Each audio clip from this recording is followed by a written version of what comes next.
Ethiopia's Foreign Minister Dr. Gideon Timotheus delivered a speech that fundamentally reframed the Ethiopia-Eritrea relationship, but in ways that are historically inaccurate, strategically misleading, and I think diplomatically risky. Today, I will unpack these claims and identify the gaps in between and explain why these narratives matter for regional stability. Now, this analysis is not about politics or personality. It's about clarity, evidence, and long-term implications for peace and sovereignty in the Horn of Africa.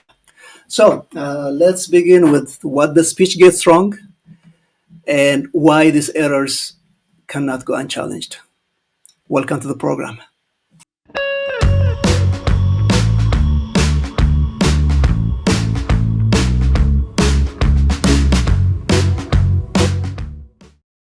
Now, I will be quoting from a video that was posted on their Facebook page.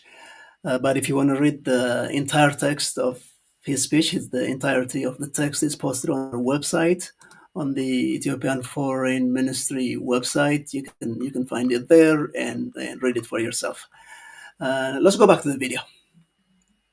And let's start with this. At the root of the cycle of conflict and tensions between Ethiopia and Eritrea, especially in its contemporary form, one could point to 5 major underlying causes. Yes, he will be talking about 5 things, and this rebuttal will be based on those 5 things. An Eritrea that is sovereign and independent while enjoying the benefits and retaining the privilege to be derived from being part of the Ethiopian body politic.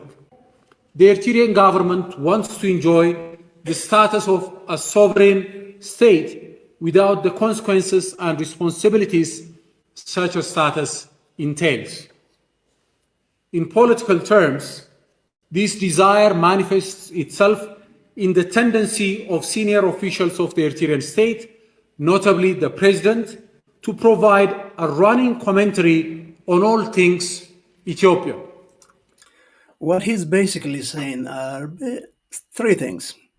One, like he tried to say, that Eritrea is acting immature or doesn't want to carry, as he put it, the full responsibility of being a sovereign state, as if Eritrea wants to go back to Ethiopia. That's what he's implying. And the second is, in fact, when you read his full text, he makes an analogy about somebody who wants to quit drinking coffee, but they don't want to, somebody who wants to drink coffee, but they don't want to deal with the consequence of caffeine. Weird analogy, but it basically means somebody who wants to have it both ways, like you want to have your cake and eat it too. And the third thing that he's saying is that somehow Eritrea wants more than it deserves, more than it has, more than its fair share, and as if it's a special privilege. So let's take a look at each one of these one by one, just for the sake of clarity. The bottom line is Eritrea has been independent of Ethiopia, let's say, or independent by itself for the last 34 years. And for the last 34 years, it's been on its own. As a matter of fact, it's a small country that is starting from scratch, that's starting from the bottom. But it actually has done a phenomenal job in its first 34 years compared to all the other countries that's been around for longer. Just look in the neighborhood. Let's start with Ethiopia itself. How it's been for the last 34 years. Has it been acting responsibly as a sovereign nation? Can it be even considered a sovereign nation anymore, because the central government barely controls all its states? You can't. On the other hand, Eritrea, it's fully in control. And look at the neighborhood also. Let's look at Sudan. We mentioned Ethiopia. Even if we go across the sea to Yemen, to poor countries. I mean, we feel sorry for them. Yemen and South Sudan and Somalia. Overall, relatively speaking, Eritrea actually has definitely carried its weight. If there is one thing that Eritrea is actually known for, it is for being independent, being self-reliant. So for the good foreign minister to accuse it of Eritrea doesn't want the full responsibility of a state or a sovereign nation, it's an insult to the not to the only to the government of Eritrea, but to the people of Eritrea as well. But that's something we can just ignore. Let's move on to the second point. And the second point is that he uses an analogy, but who is actually complaining? Who is complaining about the relationship between Ethiopia and Eritrea? I mean, we can talk about the last 27 years, the last 30 years, the last 5 years, the last 2 years. There's a lot of complex. But right now, especially the last 2 years, who has been complaining about the relationship? Is it Eritrea looking for some special relationship with Ethiopia, or is it the other way around, where Ethiopia is actually looking for something that it doesn't deserve? So they're actually hiding behind words and analogy here, but the bottom line is it's Ethiopia who is complaining. Now, let's go to the third point. At the end of the day, Ethiopia is claiming some privileges from this relationship. It wants what Eritrea has, i.e., the port of Assab, i.e., access to the sea, i.e., uh, the privilege to say yes or no to accessing the sea. It's the prerogative is on Eritrea. It's Eritrea's privilege. Now Ethiopia wants to have a privilege of controlling and having a say on something that she doesn't own. So for the foreign minister again to talk about Eritrea is acting immature. It doesn't want the responsibility of being a state, and it also wants something more from Ethiopia. It's basically historically inaccurate because all you have to do is look at the last 34 years. Now, let's proceed and see what he has to say next. But this goes beyond politics. The Eritrean governing class believes that Eritreans have a stake in the Ethiopian economy. This sense of perverted entitlement, a belief that what is mine and what is yours is ours, is a common trait that underlies our troubled history. This sense of perverted entitlement, a belief that what is mine and what is yours is ours, is a common trait that underlies our troubled history. Well, it's kind of funny because in Eritrea, that defines the relationship between Eritrea and Ethiopia, I think he's alluding to that, but he's saying it in a complete opposite way. The foreign minister said that Eritreans or the leadership believes that what is mine, what is yours is ours. Now, let's let's pause and take that slowly. It is actually the Ethiopian government, his his prime minister, who's saying what is ours, whatever they have inside Ethiopia.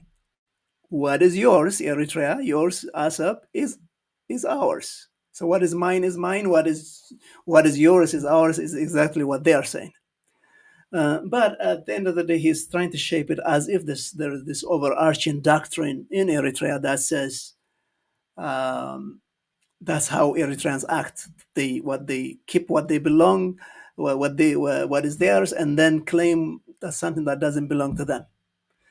Now, the reason I'm bringing this up is, in fact, the doctrine that actually that almost every person in Eritrea knows is the complete opposite of that. And in Tigrinya, Zaynatna Ainidellen, Natna Ainihibin. Natna Ainihibin, Zaynatna Ainidellen. At the end of the day, it means we don't want something that doesn't belong to us, but we will not relinquish what is rightfully ours. Period. That is the what defines Eritreanism at this time. But it's interesting that the foreign minister chose exactly that in the complete opposite of what we say defines us as something it's quite tricky. Maybe something that he really thought about, but even though it's sneaky, it really doesn't work because it's the complete. Unless we are talking about today is the opposite day, and you can say that it is totally natural. And remember, we are talking about the situation where Ethiopia is actually making a claim that he knows, that the whole world knows, is making a claim about what it is not hers, it's not his, it's not Ethiopia's to make a claim of the ownership of Assab and access to the Red Sea or Eritrean sovereignty. So that belongs to Eritrea, but that's something that belongs to Eritrea. He's saying, no, it's ours. In fact, the latest trick about the way they've been positioning themselves, their narrative about Assab, the port of Assab to be specific, is because to say that it's Ethiopia's wasn't flying because it wasn't, I don't know, it wasn't working well. They all of a sudden they start shifting to say to saying no, Assab belongs to all of us. It's ours. So something that is yours is ours is what Ethiopia is saying, whereas Eritrea is saying the complete opposite. In fact, to illustrate that point, to make that point, to in fact make the point that Eritrea has been saying that and kind of hammering that into the bones, into the culture of the country for the last 27 years. Just to illustrate that, let me share this little music here. Here we go.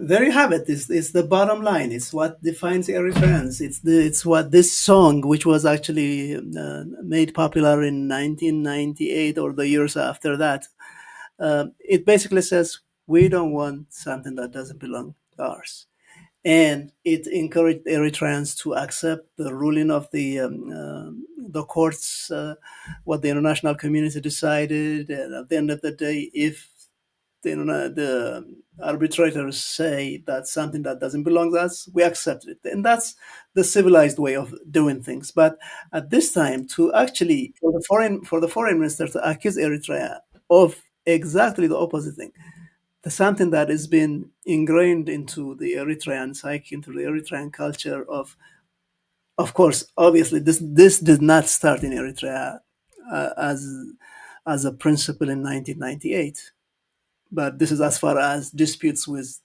Ethiopia goes. That's what I'm referring to. But this is actually a culture of when somebody says that we don't want something that doesn't belong to us, that literally means I don't want to steal somebody else's property.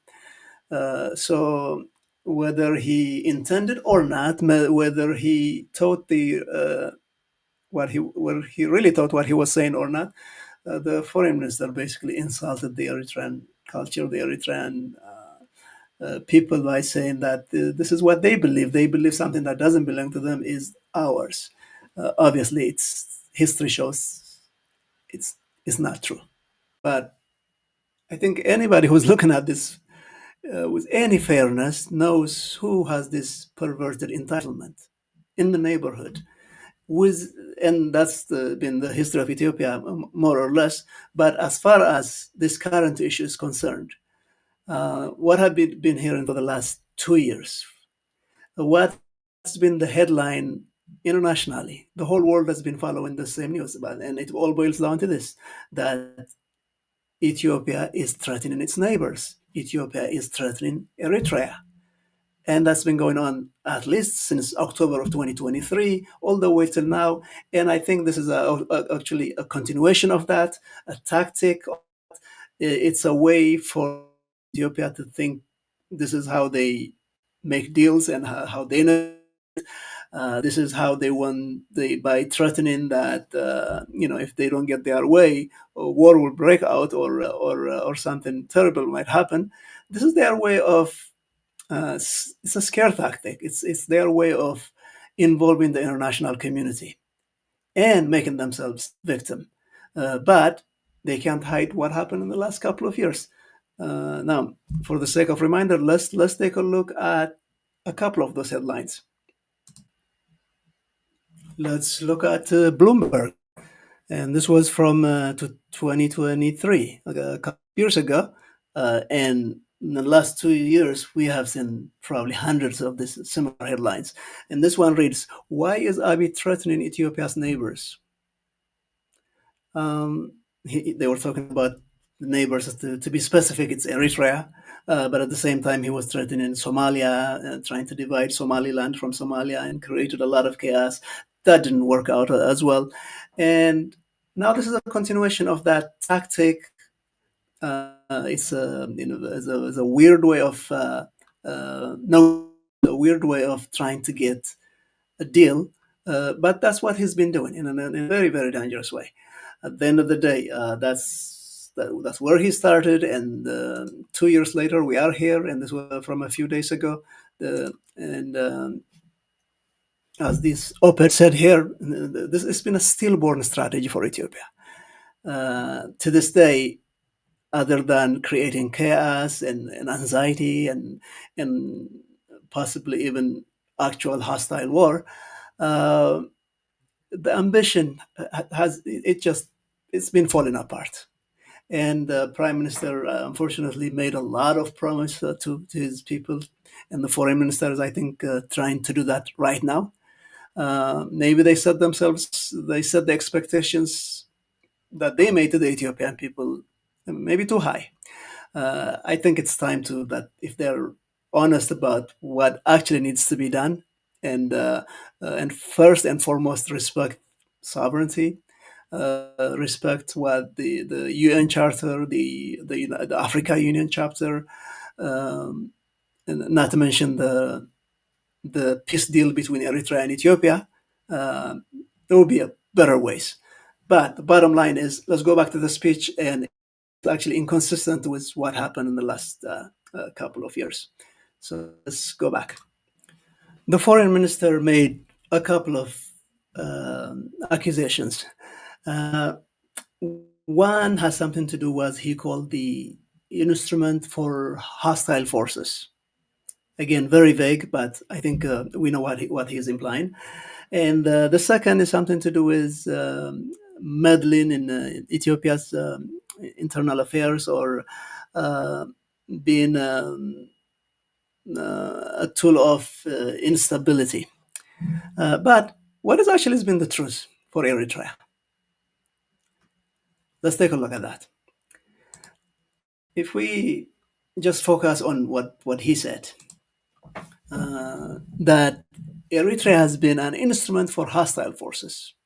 So, assuming these hostile forces, is he talking about other Ethiopians, his fellow Ethiopians, or some foreign invaders that are colluding with Eritrea?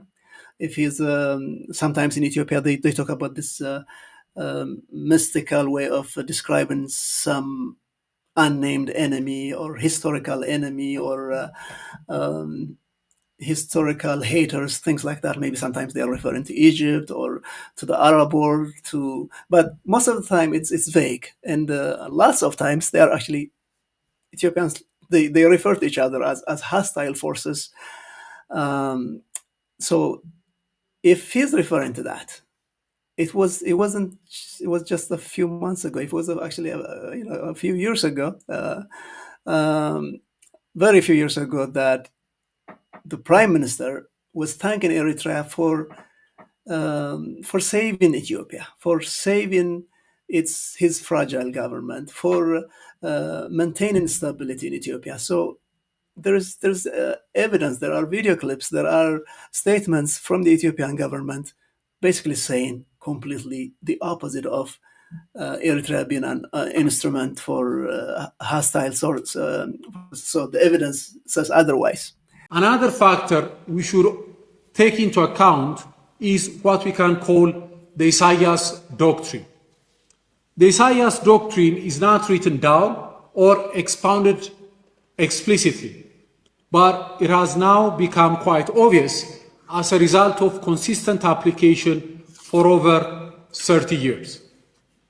This doctrine assumes that Eritrea's continued statehood as a sovereign country is contingent upon Ethiopia's insecurity, fragmentation, and instability. Now, in all fairness, for all Ethiopians out there and observers, anybody interested in geopolitics of the region and the relationship between Ethiopia and Eritrea, if that was true in 2018 when President Isaias made the trip to Addis Ababa and Ethiopian youth, Ethiopian young people, and including the prime minister and probably possibly the foreign minister as well. The way they received him as the savior of the stable Ethiopia, because it was about to fracture, and then finally by agreeing by when the Prime Minister Abiy Ahmed indicated that Ethiopia will finally agree instead of being a destabilizer or a cat a cause for chaos like it was for decades before that, when he finally actually extended the olive branch and says we will accept the Algiers agreement, no questions asked, as we were supposed to do 20 years before that. It was Eritrea who immediately said, yes, we've been waiting for that. That's it. We want peace because that's exactly what was getting in the way. And of course, everybody agreed, and the prime minister earned a Nobel Peace Prize for that deal. So how do you accuse someone, a country, this is not about a personality or a person, how do you accuse a country whose deal that he made and whose peace deal that he made earned you global respect, a Nobel Peace Prize? So it's inconsistent. Again, what Ethiopia is doing is hoping that nobody cares about the region and nobody pays attention anyway, so they can say whatever they want, and assuming that everybody hates Eritrea, so we can do. If we say that, it will stick. It's not going to fly because it's inconsistent. Because this is a very recent history. More importantly, you just can't have a white lie like this. I hate to call it a lie because that's, in their opinion, that what they are trying to say is, their own understanding of the facts is probably what they're going to call it. But they know it is not true. And when someone says something intentionally that they know it's not correct, it's not true, it's not fair, it's untruth, that means it's a lie, and it's a big lie. Again, let's proceed. Now, and the bottom line, not only for the last 2 years or so, but for the last 34 years since Eritrea became independent, quasi-independent in 91, officially independent in 93, it's been, you can describe it as one thing, that Eritrea stood, the leadership in Eritrea stood for one Ethiopia. In fact, so much so, probably at the expense of Eritrea sometimes, at least in my opinion. But a lot of Ethiopians who are pro one Ethiopia, pro maintaining stability in Ethiopia, which is the complete opposite of what's going on in Ethiopia, this ethnic-based politics administration that basically encourages Ethiopia to fracture.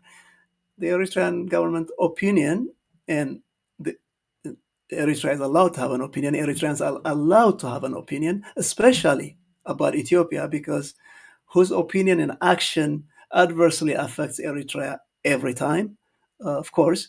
But it's been consistently to encourage Ethiopians to remain one, to remain united, to think like Ethiopians.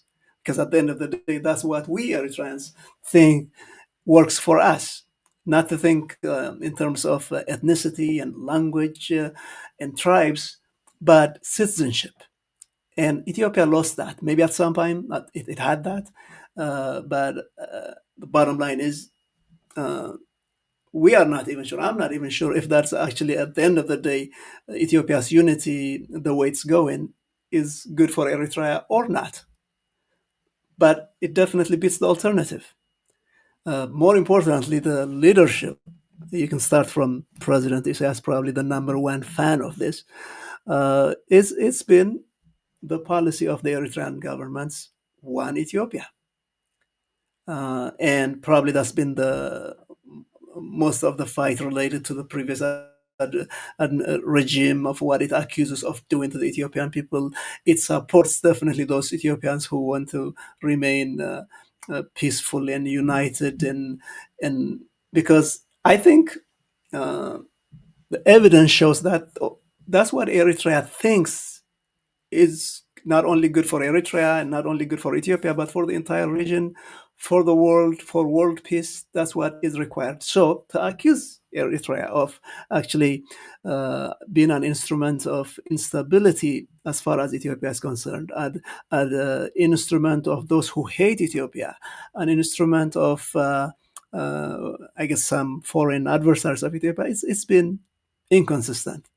But mind you, when Ethiopia has been doing what it's been doing for the last couple of years and directly threatening the peace and sovereignty of Eritrea, it will do definitely what it takes to defend itself. That's probably what it is, to defend, for example, plus, not to mention, Eritrea at the end of the day does not have to meet Ethiopia's expectations of how it should act, how it should conduct its foreign policy, to with whom it befriends, and under one conditions. But the bottom line is the people of Sudan and the government of Sudan appreciate what the Eritrea has been during the tough times. A great relationship with the rest of the neighborhood, from South Sudan to Somalia to Egypt to Saudi Arabia. That is the truth. But the accusation about Eritrea, that the oft repeated, oh, Eritrea fights with everyone, you can say it, you can repeat it, but evidence doesn't support that. But more importantly, at this time, Ethiopia may have some expectation of how Eritrea should act, or what kind of deal it should have with Ethiopia, or when and how and under what conditions it should allow it. I know right now we are vaguely talking about access to the Red Sea, but it's what Ethiopia is demanding is ownership of a port, of a sovereign port, creating a navy, a military camp, a military base on Eritrea soil, for that matter, or trying to actually have a say, or be a power player within what is rightfully Eritrean. In fact, at the expense of Eritrea. So that's the reality. That's what's going on. Let's move on to his next topic. Another underlying cause of the tension between Ethiopia and Eritrea is the anomalous and unbalanced nature of the Eritrean state. In most contemporary states, state machinery and resources are deployed to advance not just security or political ends, but also economic and social objectives. Most governments care very much about improving the living standard of their citizens.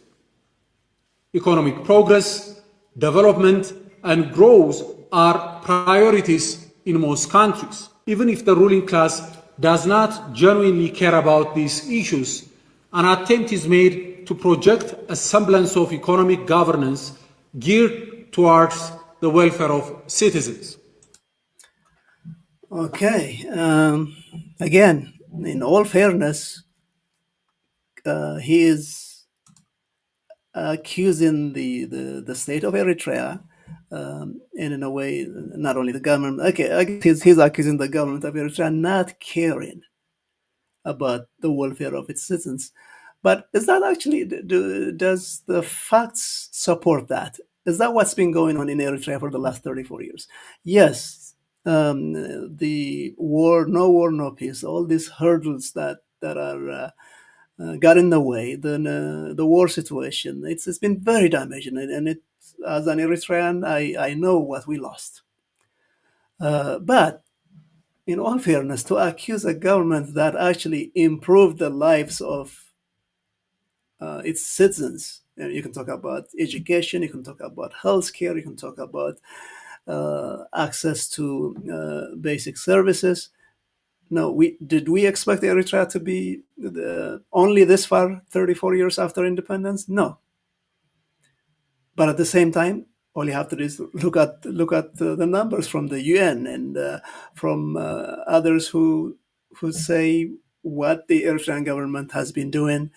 You can talk to the Africa Development Bank president who visited Eritrea recently, to representatives from the African Union, and to the millennial goals that Eritrea was able to hit, and compare that to that of Ethiopia, to what life expectancy is, to what illiteracy rate is, to what the rate of healthcare distribution and all that is.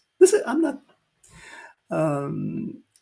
I don't have to defend the Eritrean government these are just basic facts. Anybody can just search and find out for themselves. Not from Eritreans per se, from a third party, easily. Again, Eritrea is far from perfect. And I am one of those activists who actually want to encourage and push my government to do better, to try something different. And in fact, sometimes it boils down to not care so much about Ethiopia. But the reality is, obviously, that's not exactly as easy as how I'm putting it. It's not a matter of caring about Ethiopia or not. Bottom line is, it was only a few years ago that the war no peace actually changed it for a little bit, for a few months, and then we were back to the hostile war situation, and now we are back to, again, no peace, no war situation. And all that has been triggered by one way. It's coming from Ethiopia to Eritrea. Now, to use that situation to actually accuse the government for not caring about its people is it's dishonest at best. But more importantly, the facts don't support that. So the bottom line is, definitely Eritrea prioritizes security and nation building. It's been, which probably, I'm not sure what the exact numbers are, but the portion of the budget that goes into defending itself has been unfairly huge, and it's been not trying to defend against itself. I mean, it's not trying to defend itself from Sudan or from Djibouti. It's from Ethiopia. So, I mean, it's directly related to if there is any drawbacks. But at the end of the day, the nation building, the infrastructure building that's been going on in Eritrea, in terms of building human resources and building literally thousands of water resources, dams, and improving the farms, and educating the people, and more importantly, creating a sense of nationhood and nationality and peace and stability. The situation speaks for itself. In fact, we can say the most stable nation in the region is Eritrea, bar none, to the point where that's now a given.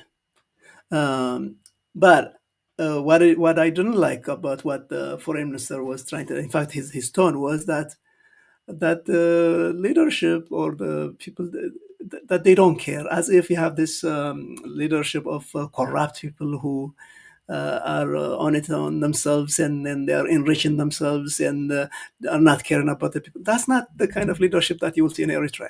I am one of the most vocal, I think one of the most vocal critics of them. But I can, if I have to be honest, the people, they care more than, if any government, if there is any leadership in the world, I would say, that cares so much about its people. These are not your average leaders. These are people who dedicated their life in service of their country from their teen years till now.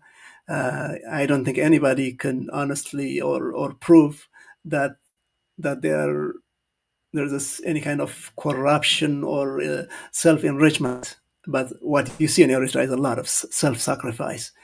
And so to imply that, I'm sure they probably are not as happy with the results as well, because that's not what their dream was. But remember, it's thanks to Ethiopia and that whatever was not achieved, it's because of the hostile situation from Ethiopia. But at the end of the day, the Eritrea's, in fact, to its probably to its detriment sometimes, it prioritizes security and nation building. That's what it's known for: the self-reliance, and in fact, some people, some very serious people, wrote books about to say maybe Africa should follow a model of Eritrea. So deal with that. And at the bottom line is that at the end of the day, I think if we are going to be fair, Mr. Dr. Gideon, the foreign minister, Eritrea definitely does invest heavily in its economy and social welfare and social justice and equality and distribution of now. Definitely, development is not focused in the metro areas and or where some of us would like to see it soon. But if you actually bother to travel to Eritrea and see for yourself the actual changes that people are benefiting from, in addition to the peace and security and harmony, national harmony, you definitely will see that. It definitely. Eritrea is not a wealthy country, but what it has, I can honestly say that it heavily it's invests in social outcomes of healthcare, of education, which is free in all cases: free healthcare, free education, free other services. In fact, I'm surprised how actually the country manages to do that, because in a lot of other countries it will be difficult to do so. So, sir, again, the complete opposite of what you said. Let's proceed to the rest. And growth are priorities in most countries. Even if the ruling class does not genuinely care about these issues, an attempt is made to project a semblance of economic governance geared towards the welfare of citizens. The Eritrean state is very unique in this regard. There isn't even a pretense of the state trying to improve the living standard of its citizens.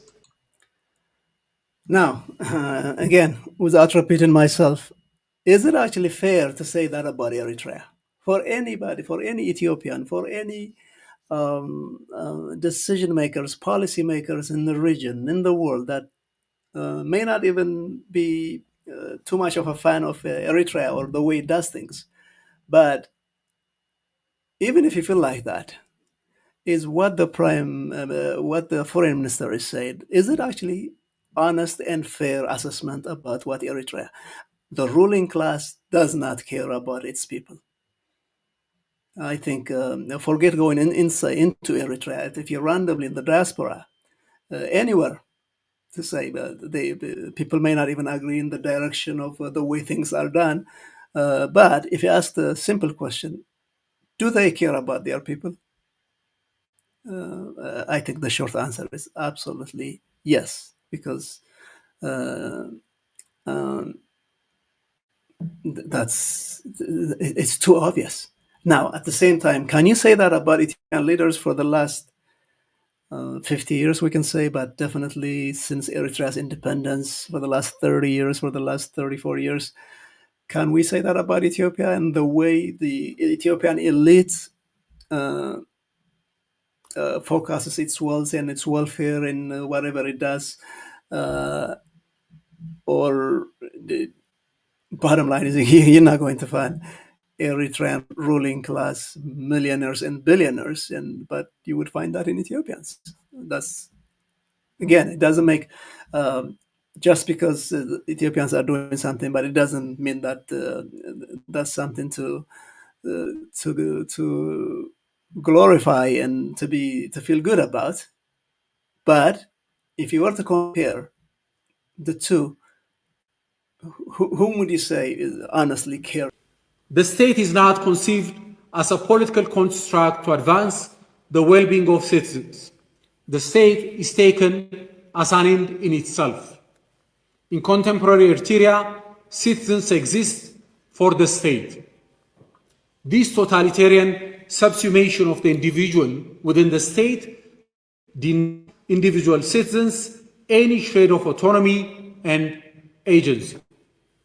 Your body, your life, your finances, and your whole being are subject to the supposed military necessity of the state as defined by the supreme leader.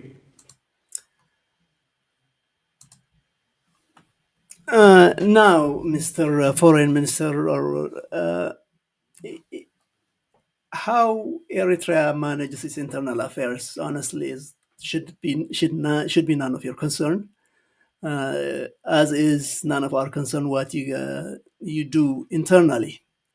But at the end of the day, we are talking about this crisis, this self-made crisis of Ethiopia trying to acquire something that doesn't belong to itself, and i.e., access to the Red Sea, but actually ownership of Assab, and which is a sovereign Eritrean land, and by that dismantling Eritrean independence and reversing what happened in 1991. That's what Ethiopia's ambition has been. And overtly, your prime minister has been saying that and threatening that, and he even says, even we don't have the wherewithal, the power now, but one day we will. Our children will. The next generation will. And then in the same breath, he would say, you know, it's not going to take long because this is not the Ethiopia you know, and it's not going to take us much to take it back. He's been openly being ambitious about what he wants. So, what does Eritrea's economic model, or its leadership, or its how the leaders treat the people, what does it have to do with what you are doing and what you are saying today about Ethiopia and sea access? And as we can see, this speech, by the way, there's a punchline at the end of it. All you have to do is fast forward to his speech if you find the video, or to that article that he was reading, to the speech that he was reading, which is online. All you have to do is go to the bottom line of it. The bottom line is they're going to say, therefore, we need to own our own port, namely Assab, namely give us what doesn't belong to us. That's his punchline. That's his conclusion. But again, if we are focusing on what the Dr. Gideon Timotheus is saying, it is that Eritrea's economic model, which could be, some people like it, some people don't. Some Eritreans like it, some don't. But at the end of the day, it's an economic model. And this economic model about self-reliance, about saying no to any kind of welfare and foreign aid, and anything that makes the country depend on outsiders. It's been a miracle for as far as some of us are concerned, even though we wonder if it's going to be sustainable, and whether we should have a more internal discussion. Again, that is none of Ethiopia's business. That's none of the foreign ministry of Ethiopia's business. More importantly, if Eritrea changed its economic model and make it the same as Ethiopia, would it stop making claims about the Red Sea and Assab and Eritrea, and be more respectful of Eritrean sovereignty? I don't think that's the case, because it doesn't really matter to you, to your leadership, because you guys are after one thing, and unless Ethiopia unless those who advise Ethiopia, unless those who care about Ethiopia turn it away from this disastrous rhetoric, it's not going to end well. So let's continue. Professional life and career, starting a business or a family, and making everyday life choices are not possible in such a context. Society has not just been militarized, but subsumed by the state. Therefore, the state does not have to worry about expanding economic opportunities and improving living standards. The overriding concern and preoccupation of the Eritrean state is waging war. Since its independence, the Eritrean state has been involved in armed conflict with all its neighbors except one. The Eritrean state has an overdeveloped coercive capacity and war machine. In comparison to this proficiency with violence, its willingness and ability to deploy state capacity for the socio-economic betterment of its citizens is almost non-existent. Hence, having none of the normal bread and butter economic considerations that constrain normal governments, the Eritrean government is free to pursue regional mischief as its full-time occupation.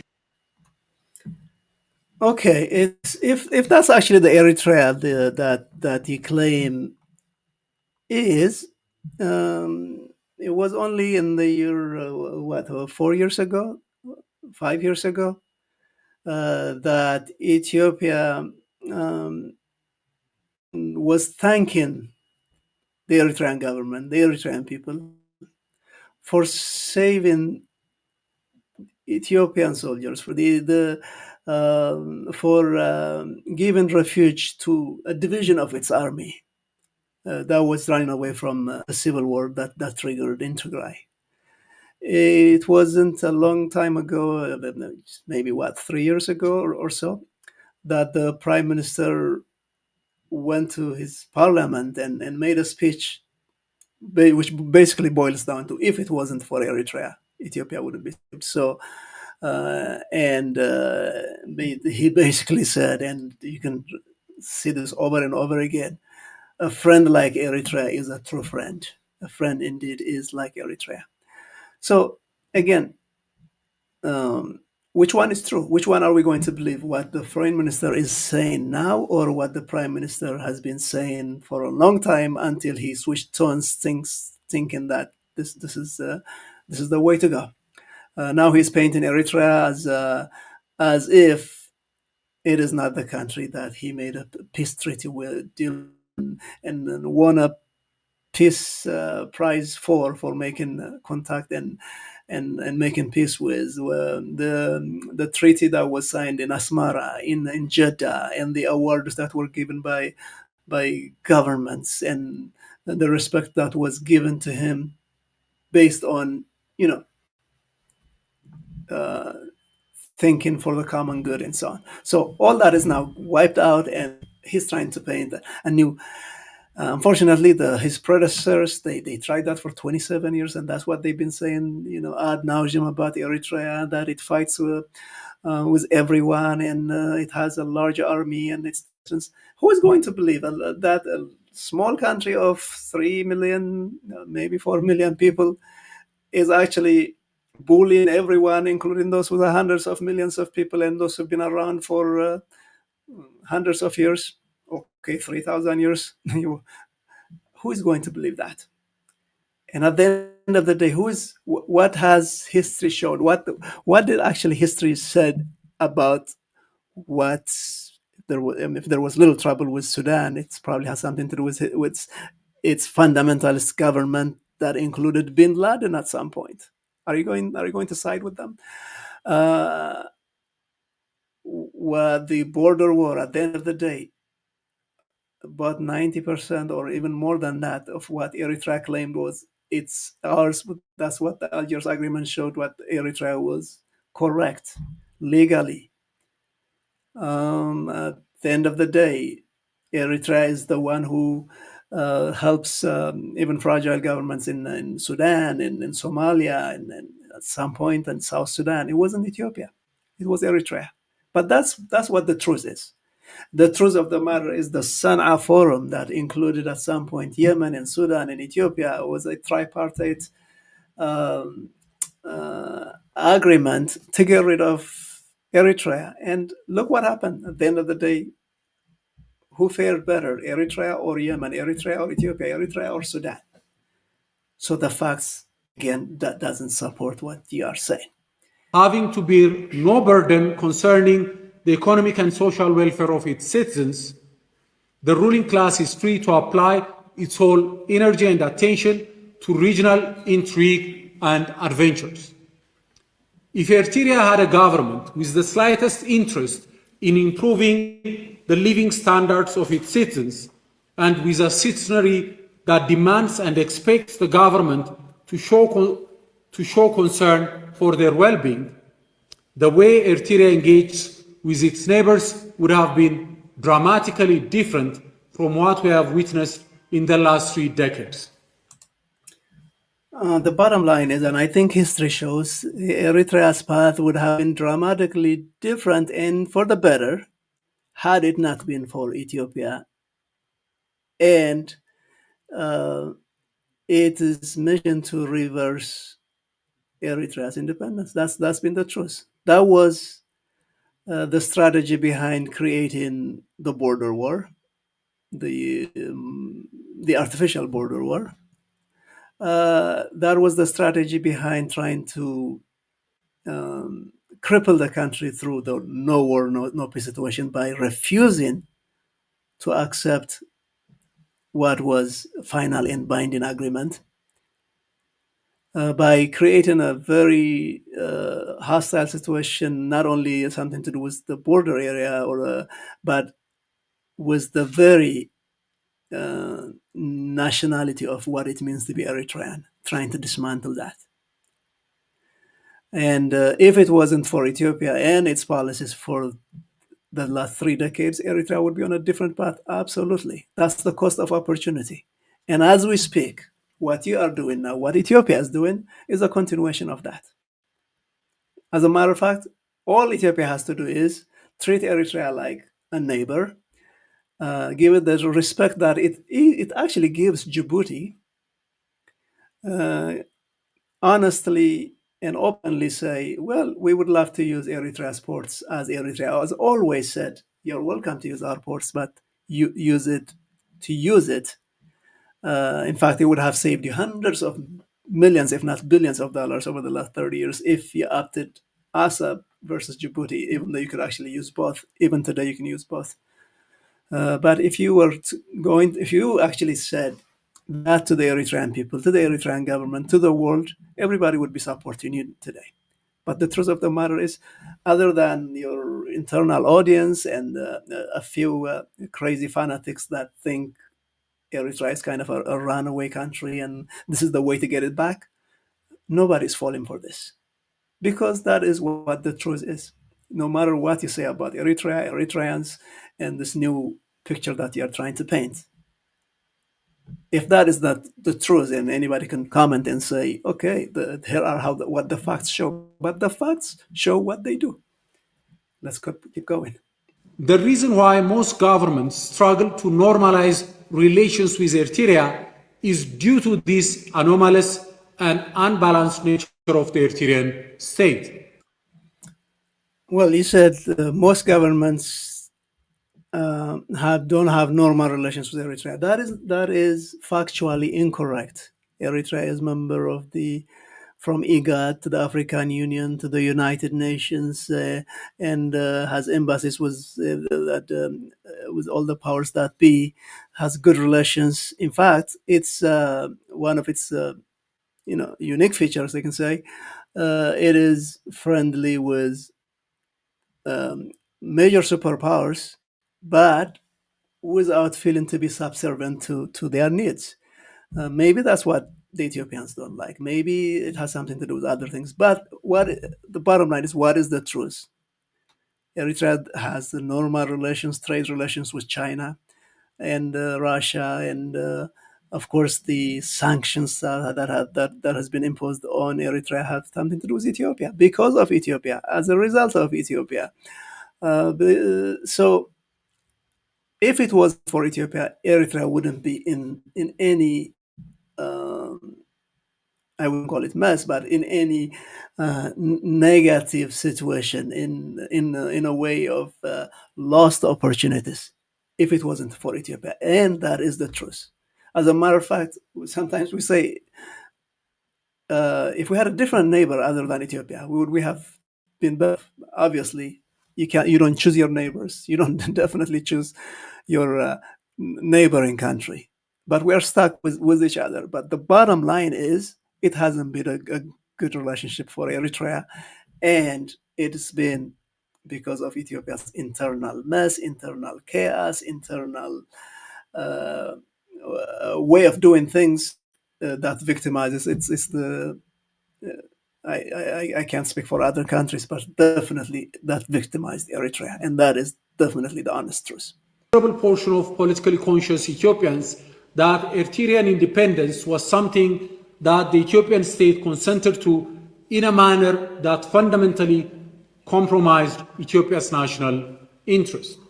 Some critics of the way the transitional government of Ethiopia handled Eritrea's secession question the legitimacy of a transitional government with no popular mandate to make such consequential and lasting decisions. Okay. He's saying some people, some politically conscious Ethiopians are raising about the legality of how Eritrea became independent. I don't know if the foreign minister is insulting Ethiopians' intelligence, Eritrean intelligence, the international community. Uh, but there's been only one single person who has been doing that.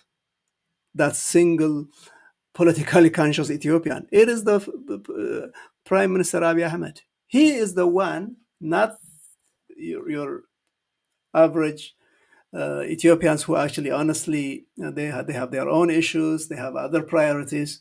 But he is the one who is trying to shift the narrative to, he's been flipping every stone and trying to make this case stick, to say, well, to trying to create this aura of delegitimizing Eritrea's independence. Sometimes he talks about historical reasons, some facts that don't exist, and lately he's been saying, well, the previous government was a transitional, so maybe we legally, where is the document anyway? We couldn't find it. Who has been saying that? So why do you have to fool everyone, including yourself, to say some politically conscious Ethiopians? There is no such thing. It is only the Ethiopian elite, the Ethiopian leadership. We don't know who is behind them, but at the end of the day, they are the mouthpiece for what you are saying. Now, maybe a lot of things is said in Amharic, and you're hoping that the world doesn't understand or doesn't care enough to dig deeper. But let me explain it to those who are not aware. What has been happening the last few months, the last couple of years, is the Ethiopian prime minister and his military leadership and some of his ministers have been claiming that somehow Eritrea's independence was not done legitimately. Fortunately, it's not up to them. But they've been pushing this narrative over and over again using the state media, using all their resources, and I'm sure they spend a lot of money and resources on this. But they've been saying that literally in Amharic. They literally, the prime minister would say, "Don't be afraid to raise this issue. It sounds immoral, it sounds illegal, it sounds irrelevant, it sounds dangerous, but trust me, let's do it. Believe in me. Dream about it. And all you have to do is dream, and it will happen." Literally, he's been saying these words. And now the good Dr. Guido and Timotheus here, the foreign minister, is telling us that it's actually the government trying to suppress that, but some Ethiopians are raising that, not us. He's blaming. Obviously, that's not the right thing to do. That's not the honest thing to do. But let's let him finish. On the territorial integrity of the Ethiopian state. In its extreme form, you could find a few outlier voices questioning the status of Eritrea as a sovereign and independent state. However, such sentiments have decreased over time. Ethiopians who came of age in the last 30 years have no direct recollection of an Eritrea that was part of Ethiopia. For most of the current generation of Ethiopians, Eritrean statehood is a given. The EPRDF-led government in Addis Ababa has also worked seriously to reinforce such sentiment. Nonetheless, even many of those who accept Eritrean statehood as a given view Ethiopia's exclusion from the Red Sea as being deeply unjust and unacceptable. There you go. This was the lid. This was what he's trying to say from the get-go. The rest was just a big cover toward what he really wants to say. At the end of the day, he can't honestly say they're going to reverse Eritrean independence and delegitimize it. They don't. Ethiopia does not have a wherewithal and a power to do that. But if they could, they would. At the same time, they are trying to look like statesmen. So they are trying to say, of course, we accept Eritrea's independence. But some Ethiopians think it is unjust and unfair. Now, he's not going to end it there. Some things may be unjust or unfair, but you don't invade another country. You don't invade or disregard a neighbor's sovereignty because you feel it's unfair or unjust. Eritreans may think it's unfair that Ethiopia has the Ethiopian Airlines or some other industry or whatever it wants from Ethiopia, or some gold mine or some hydroelectric power or whatever you have. If it was just a matter of saying it's unfair, things would be different. In fact, Egypt thinks it's unfair that the GERD should not be built, but some things are what they are. When you have a sovereign decision over what you do, it's yours to do. But what is the real case is that the leadership, including the foreign minister, they are stirring the pot of the Ethiopian people to say, so that they feel as if something wrong has been done here. And they are bearing it in words, in hundreds of thousands of words, and what they say in English, what they say in Amharic, all mixed up and sending mixed messages and confusing the people. But at the end of the day, what they are doing is not right. And whoever influences them should basically stop them from, that this is dangerous, that this is not working and it's not going to fly. And obviously, the Eritrea, the Eritrea the world knows, has persevered and prevailed over much, much, much bigger situation than this. And it's what the state of Eritrea for the last couple of years, the way it handled itself. If it didn't, I probably would be one of the first critics of that. But it's been very admirable. It's been calling for peace. It's been calling for calmness. It's been calling for turning the volume down, and for peace to prevail, for cool minds to think better and to think for the long term. That's what we've been hearing from the Eritrean government. That's what we've been hearing from its diplomats. That's what we've been reading from even those activists that he was accusing of. At the end of the day, it is a loud refutal of what Ethiopia is doing, and just telling them that it's not going to fly, and to try something different. But at the end of the day, what is he really, really saying? Now, he made a case that Eritrea doesn't treat its people well, probably doesn't deserve to be sovereign, is too dependent on Ethiopia because it does not have the responsibility or the maturity to stand on its own, which is all laughable as we saw. But at the end of the day, what is his prescription of what the world should do to Eritrea about Eritrea? Let's finish with that. By what transpired in 1993 is exacerbated by the economic and security vulnerabilities that we face due to Ethiopia's lack of direct access to the sea. This is decried as a legacy of a leadership lacking in patriotic commitment or strategic foresight. It is becoming more and more evident that Ethiopia's long-term economic prospects and ambitions would suffer greatly unless it is able to address the logistics challenge it faces right now due to its lack of a secure and durable access to the sea. A vibrant economy that can provide livelihood for a population of more than 130 million people would need durable and secure access to the sea. Without a durable and secure access, Ethiopia cannot make the economic progress that would ensure its continued progress. Ethiopia must not be locked in poverty. In the long run, a poverty-stricken Ethiopia will be an Ethiopia that will collapse under the weight of its demographic boom and economic bust.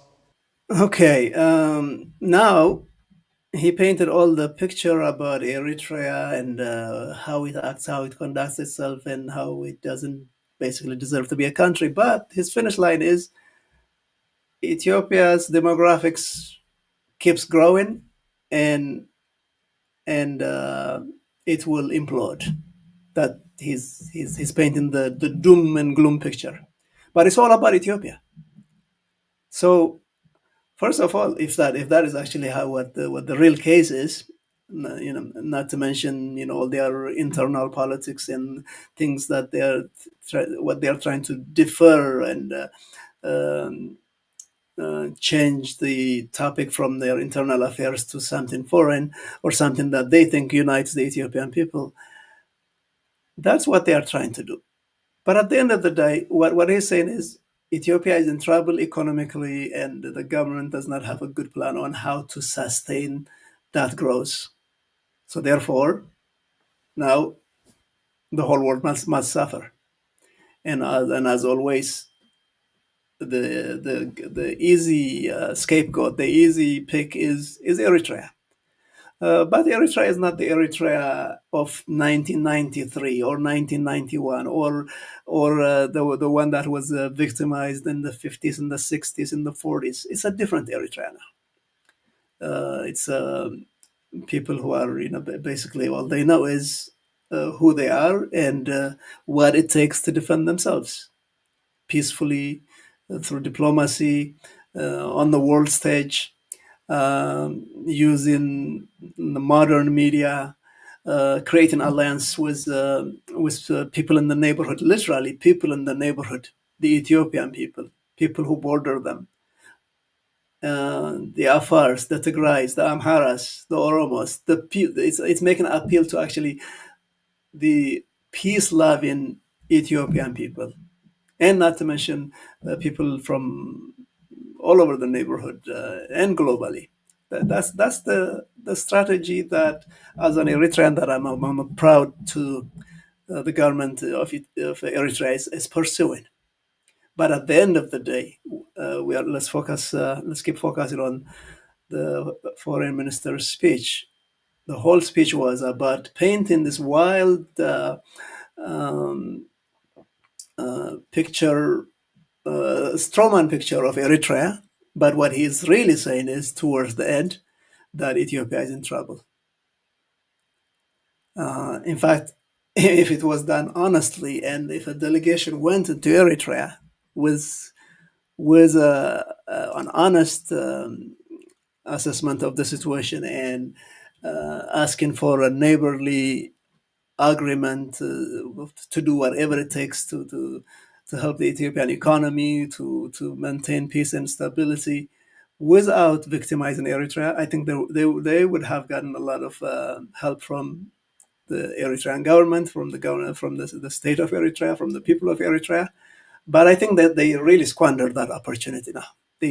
I don't know if it's reversible or not. Maybe at the end of the day, something has to be worked out at the end of the day. I don't know. But the bottom line is, by following what he is doing, by following what Ethiopia, the leadership of the Prime Minister Abiy Ahmed, has been doing, is basically burning bridges with the best friend that he said Eritrea was, that Eritrea demonstrated to be, well, definitely the last 7 years, even when the situation for Eritrea was not in its favor. But that's what's happening, and I am sure some people will agree or agree to disagree, and I'll review your comments and learn from that as well. But isn't this what's been going on? And isn't this too obvious? I didn't even have to try that much. Isn't this exactly what's been going on? Having said that, at the end of the day, we have to all agree, and that's what he keeps alluding that. He keeps alluding that as if Ethiopia or the previous administration, whoever it was, that has did Eritrea a favor and granted its independence. Bottom line is, Eritrea's independence has nothing to do with Ethiopia. It wasn't up to Ethiopia to give. It was not a favor of anyone, not the Wayana government, not the APRDF, not the TPLF, not anyone. It only took a couple of major things. One, to give the Eritrean people an opportunity to voice their opinion and make their own choice. An internationally supervised opportunity, fair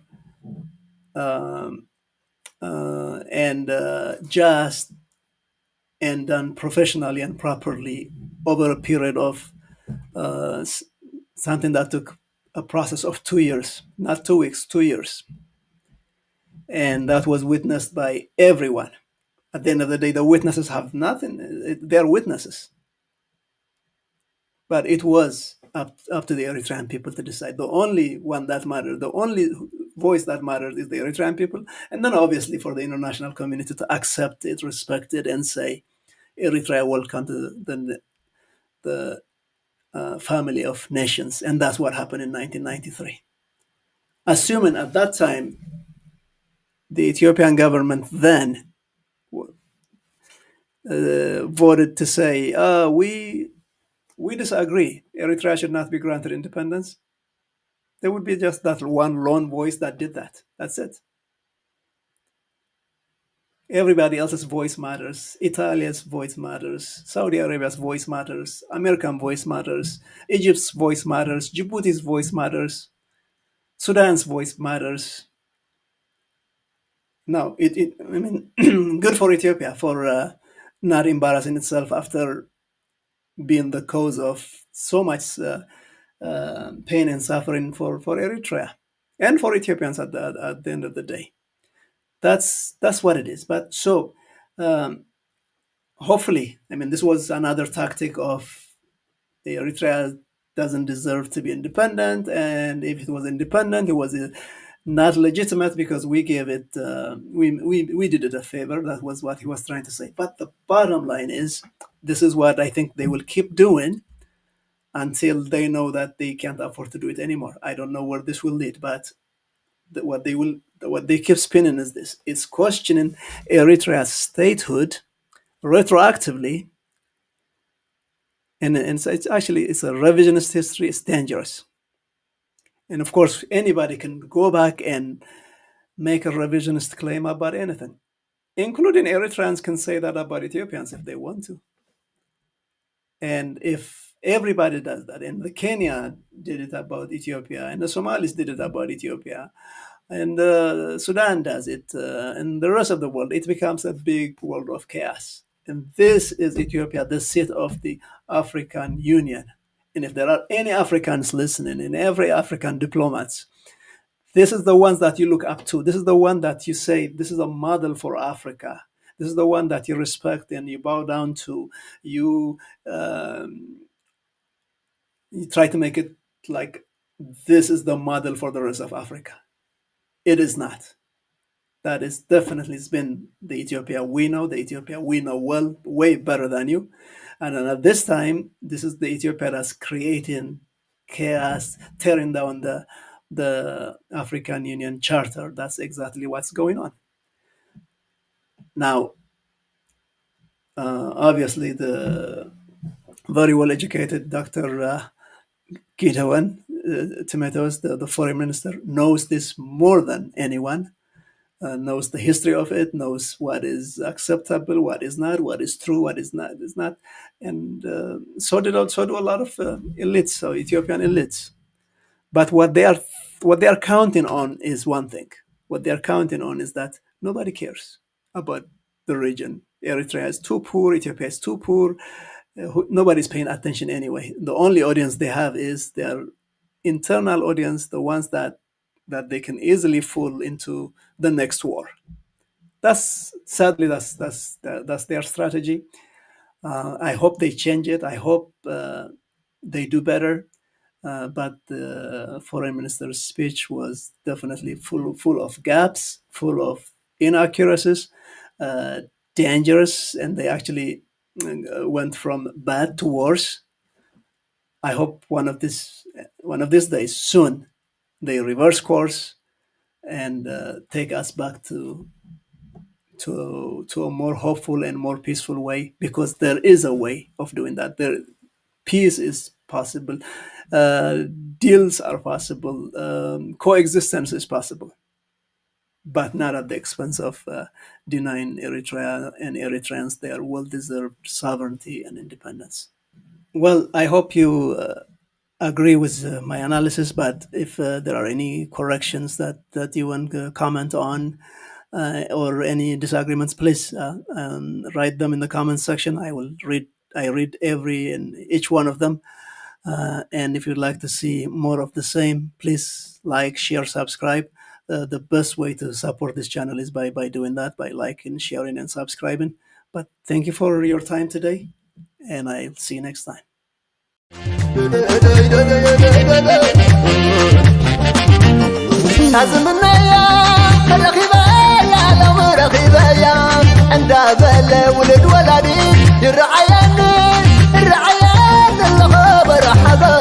اسكت الشمع كم عدي عدي رأي خلني أنس رأي خلني الرأي رأي خلني صباح طيكم تخوني